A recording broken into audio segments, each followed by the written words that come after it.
Halo, Assalamualaikum warahmatullahi wabarakatuh. Selamat berjumpa kembali dengan saya dalam video pembelajaran sejarah. Ingat, belajar sejarah itu menyenangkan dan penting dan jangan sekali-sekali melupakan sejarah. Hari ini kita akan mempelajari tentang peristiwa sejarah kontemporer dunia, yaitu runtuhnya Uni Soviet. Apakah sudah siap untuk belajar sejarah? Marilah kita masuk ke tujuan pembelajaran kita hari ini. Yang pertama yaitu menjelaskan tentang sejarah berdirinya Uni Soviet atau USSR, kemudian memahami perkembangan sejarah Uni Soviet, kemudian yang ketiga mengevaluasi runtuhnya negara Uni Soviet. Kita akan mempelajari berpetualang mengenai peristiwa-peristiwa di masa lalu dengan penuh semangat, antusias, dan menemukan kembali serta mengevaluasi nilai-nilai pelajaran apa yang bisa kita ambil dari peristiwa sejarah tersebut. Peta konsepnya adalah yaitu sejarah berdirinya Uni Soviet, kemudian perkembangan Uni Soviet, runtuhnya Uni Soviet, dan dampak runtuhnya Uni Soviet. Nah, kita bahas dulu adalah tentang pendahuluannya. Berikut ini adalah peta negara dari Uni Soviet. Ada 15 negara yang tergabung dalam Union of Soviet Social Republic atau Uni Soviet. Yaitu ada Estonia, Latvia, Lituania, ada Belarusia, kemudian Moldova, Ukraina, Georgia, Armenia, Azerbaijan, Turkmenistan, Uzbekistan, Kazakhstan, Kirgistan, Tajikistan, dan Rusia. Nah, Uni Soviet ini atau USSR ini atau Union of Soviet Social Republic ini merupakan salah satu negara adikuasa dan menjadi salah satu negara blok sekutu yang memenangkan Perang Dunia Kedua. Berdirinya Uni Soviet atau USSR ini sejak tahun 1922 sampai runtuhnya pada tahun 1991. Nah, ini merupakan rentetan sejarah yang panjang dan dibagi menjadi beberapa periode di bawah ini. Nah, berikut ini adalah gambar dari bendera Uni Soviet. Berikutnya kita akan membahas tentang berdirinya Uni Soviet. Berdirinya Uni Soviet ini diawali dengan kemenangan Partai Bolshevik di bawah pimpinan Vladimir Lenin dalam revolusi Bolshevik pada tahun 1917. Nah, Uni Soviet ini mengalami dua kali revolusi. Revolusi pertama ini berhasil menurunkan kekuasaan feodalisme dari Tsar Nicholas II dari kekuasaannya. Nah, revolusi kedua atau revolusi Bolshevik ini ya, Lenin kemudian mengambil alih kekuasaan dan membentuk pemerintahan baru di bawah Partai Komunis dan Politbiro. Politbiro ini adalah badan pusat yang melaksanakan kebijakan-kebijakan Partai Komunis Uni Soviet. Berikutnya kita membahas bagaimana perkembangan Uni Soviet atau USSR. Pemimpin-pemimpin yang memerintah Uni Soviet yang pertama adalah Vladimir Lenin. Masa jabatannya 30 Desember 1922 sampai 21 Januari 1924. Lenin berusaha membawa Uni Soviet ini keluar dari situasi perang dan memperkenalkan kebijakan ekonomi baru atau New Economy Policy atau juga disebut juga NEP pada tahun 1921. Uni Soviet menjadi negara pertama di dunia yang menganut paham Marxisme dan komunisme yang terbesar pada zamannya. Nah, ajaran Marxisme ini adalah ajaran yang dibawa oleh Karl Marx. Kemudian Lenin meninggal pada 21 Januari 1924 karena beberapa kali menderita penyakit stroke yang menyerangnya. Berikutnya, setelah Vladimir Lenin digantikan oleh pemimpin berikutnya yaitu Stalin. Masa jabatannya ini adalah pertengahan tahun 1920-an sampai 1953. Stalin ini merupakan penerus dari Lenin. Pada masa Stalin ini, Uni Soviet mengalami Perang Dunia II dan juga Perang Dingin.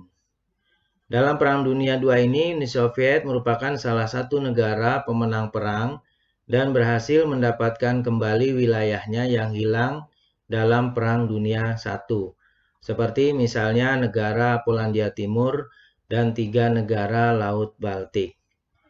Stalin ini meninggal pada 6 Maret 1953. Pengganti dari Stalin diteruskan oleh Nikita Khrushchev. Masa jabatannya 14 September 1953 sampai 14 Oktober 1964. Setelah Stalin meninggal, yang menggantikan Nikita Khrushchev ini melalui Kongres Partai Komunis ke-20 pada tahun 1956. Ia mengubah kebijakan Stalinisme menjadi kebijakan destalinisasi, yaitu mencoba menghilangkan kebijakan-kebijakan dari Stalin yang memerintah dengan kejam, dan doktrin Marxisme-Leninisme yang dikembangkan Stalin ini disesuaikan ya dengan perkembangan sosial politik. Khrushchev kemudian mencoba meredakan ketegangan hubungan dengan Barat atau yang disebut dengan detente. Ia membuka kemungkinan hidup berdampingan dengan negara yang berbeda sistem politiknya atau peaceful coexistence. Perlombaan luar angkasa dan juga senjata nuklir dengan Amerika Serikat. Jadi perlombaan luar angkasa dan senjata nuklir. Kemudian terjadi pada masa pemerintahan Nikita Khrushchev ini adalah peristiwa krisis rudal Kuba, di mana pada waktu itu Uni Soviet menempatkan rudal-rudal menengahnya di Kuba. Hal ini terjadi karena Amerika pada tahun 1962 ini menginvasi negara Kuba yang dikenal dengan invasi Teluk Babi. Nah, ini menimbulkan ketegangan ya, di mana Rusia atau Uni Soviet menempatkan rudalnya mengarah ke Amerika Serikat. Yang berkuasa pada saat itu adalah John F. Kennedy sebagai Presiden Amerika Serikat. Ya, kemudian akhir dari krisis rudal ini adalah Rusia atau Uni Soviet meninggalkan atau memindahkan rudal-rudalnya dari Kuba dengan catatan bahwa Amerika tidak akan mengganggu atau menginvasi kembali negara Kuba yang merupakan sekutu dari Uni Soviet.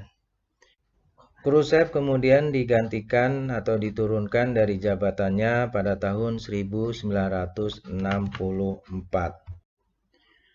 Pengganti Khrushchev adalah Leonid Brezhnev. Masa jabatannya 14 Oktober 1964 sampai 10 November 1982.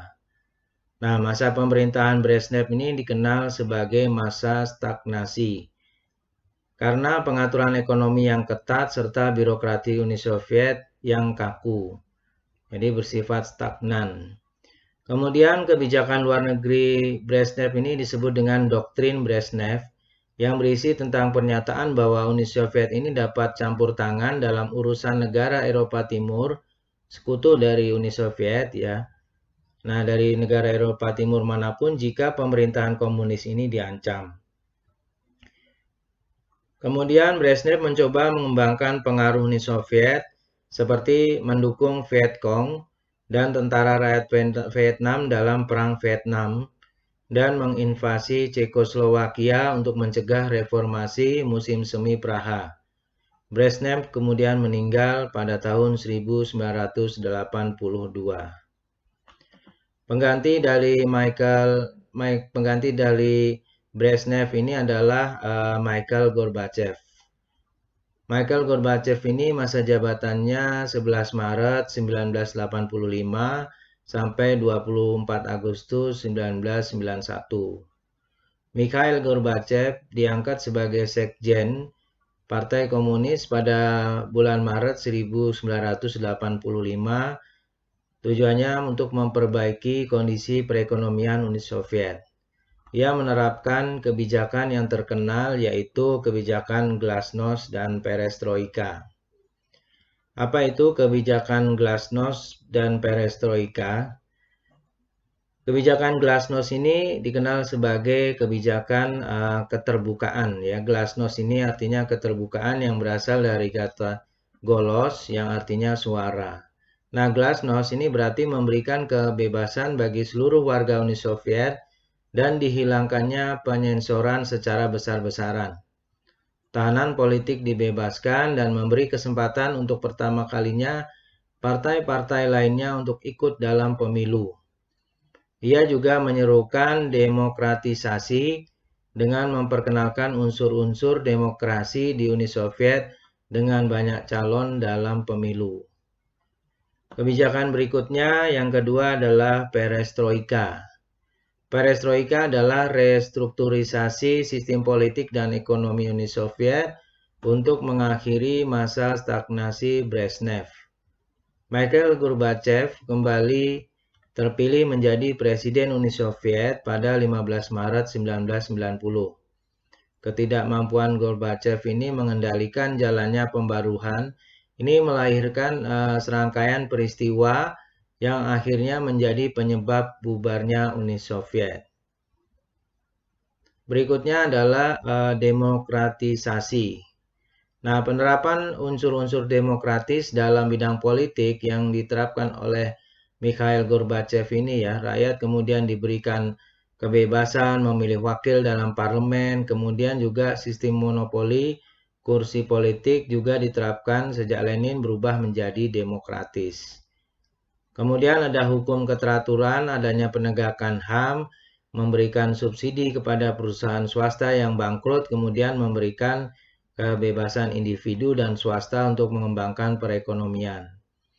Mikhail Gorbachev ini kemudian melepaskan kekuasaan pada tanggal 24 Agustus 1991 beberapa hari, yaitu setelah terjadinya peristiwa kudeta yang gagal. Negara-negara bagian satu persatu kemudian melepaskan diri dari negara Uni Soviet. Negara pertama yang melepaskan diri dan memisahkan diri dari Uni Soviet adalah negara Georgia, yang disusul oleh negara-negara lainnya. Uni Soviet kemudian runtuh pada tanggal 31 Desember 1991. Nah, runtuhnya Uni Soviet atau USSR. Faktor-faktor yang menyebabkan runtuhnya Uni Soviet antara lain, yang pertama, sistem Marxisme komunisme ternyata tidak memiliki pengawasan yang efektif terhadap bidang politik dan ekonomi. Kemudian kaum buruh yang merupakan andalan Marxisme komunisme ternyata lebih memihak kapitalisme yang memberikan kebebasan untuk memiliki sesuatu daripada komunisme yang tidak mengakui hak individu, hanya mengakui hak milik komunal atau bersama. Kemudian Marxisme komunisme ini tidak memiliki kelenturan dalam menghadapi perubahan yang terjadi di masyarakat dan dunia. Kemudian sistem ekonomi pasar mengundang masuknya liberalisme dan kapitalisme yang bertentangan dengan ajaran komunisme itu sendiri. Nah, perubahan sistem pemerintahan dari sentralisasi ke desentralisasi inilah yang kemudian memberikan peluang kepada negara-negara bagian untuk melepaskan diri dari Uni Soviet. Kemudian bagaimana dampak dari runtuhnya Uni Soviet tersebut? Yang pertama, dengan runtuhnya Uni Soviet ini maka berakhirnya Perang Dingin yang terjadi sejak tahun 1947 sampai 1991. Nah, diawali ini ada juga runtuhnya tembok Berlin di Jerman. Ini runtuhnya Perang Dingin atau berakhirnya Perang Dingin ini antara blok Barat dan blok Timur ini sudah berlangsung selama 44 tahun. Kemudian yang kedua, munculnya 15 negara baru di kawasan Eropa Timur sebagai negara pecahan dari Uni Soviet, kemudian menimbulkan krisis ekonomi di kawasan Eropa Timur. Yang keempat, berkurangnya kekhawatiran akan terjadinya Perang Dunia Ketiga antara Uni Soviet dan Amerika Serikat, terlebih lagi kekhawatiran terjadinya perang nuklir. Kemudian yang kelima, Amerika Serikat ini tampil sebagai negara adidaya. Kemudian yang keenam, setelah Uni Soviet dibubarkan, muncul yang disebut dengan Persemakmuran Negara-Negara Merdeka atau Commonwealth of Independent States atau CIS, yang anggotanya adalah semua bekas negara Uni Soviet kecuali negara Estonia, Latvia, dan Lituania. Demikianlah penjelasan saya mengenai runtuhnya Uni Soviet dalam peristiwa sejarah kontemporer dunia. Semoga pembelajaran sejarah hari ini dapat bermanfaat bagi kita semua. Viva Historia, Historia Magista Vitae. Wassalamualaikum warahmatullahi wabarakatuh.